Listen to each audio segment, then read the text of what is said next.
കോഴിക്കോട് താമരശ്ശേരി ചമലിൽ യുവാവ് വീട്ടിൽ കയറി ദമ്പതികളെ ആക്രമിച്ചതായി പരാതി.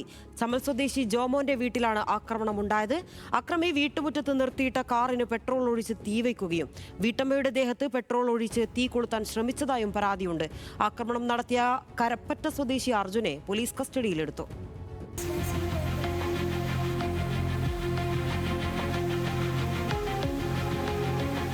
ഇന്നലെ അർദ്ധരാത്രിയിലാണ് താമരശ്ശേരി ചമലിലെ ജോമോന്റെ വീട്ടിൽ കയറി യുവാവിന്റെ പരാക്രമം.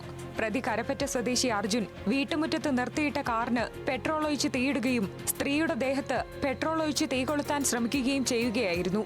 പുകയുയരുന്നത് കണ്ട് അയൽക്കാർ വിളിച്ചുണർത്തിയപ്പോഴാണ് വീട്ടുകാർ വിവരമറിഞ്ഞത്.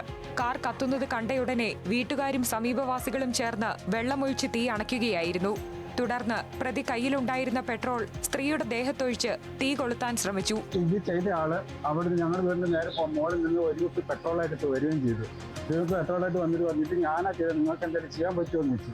അന്നേരം നിന്നോട് ഞാനൊരു തെറി പോലും പറഞ്ഞിട്ടില്ലല്ലോ ഇതുവരെ, നീ എന്തെങ്കിലും ചെയ്തതെന്ന് വെച്ചു. അന്നേരത്തേനും കയ്യിലുണ്ടായിരുന്ന ബാക്കി പെട്രോൾ ഇവിടെ ദേഹത്തോട് വയ്ക്കുകയും ജാമ്പ് ഉരയ്ക്കുകയും ചെയ്തു.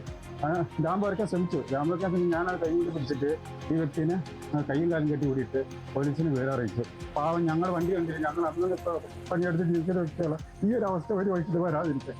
പ്രതിയെ സംഭവസ്ഥലത്ത് വെച്ച് തന്നെ നാട്ടുകാർ പിടികൂടുകയും പ്രതിയെ ഗൃഹനാഥൻ കയർ കൊണ്ട് കെട്ടിയിട്ടു. പിന്നീട് പോലീസിനെ വിവരമറിയിക്കുകയും പ്രതിയെ കൈമാറുകയുമായിരുന്നു. പ്രതിയുമായി യാതൊരു മുൻവിരോധവുമില്ലെന്നും റോഡിൽ കണ്ട് പരിചയം മാത്രമേ ഉള്ളൂവെന്നും ജോമോനും ഭാര്യയും പറഞ്ഞു. സംഭവത്തിൽ പ്രതിയുടെ അറസ്റ്റ് രേഖപ്പെടുത്തി പോലീസ് അന്വേഷണം ആരംഭിച്ചു.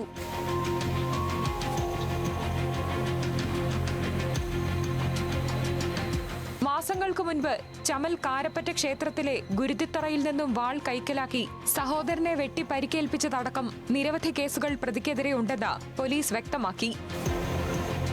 ന്യൂസ് മലയാളം, കോഴിക്കോട്.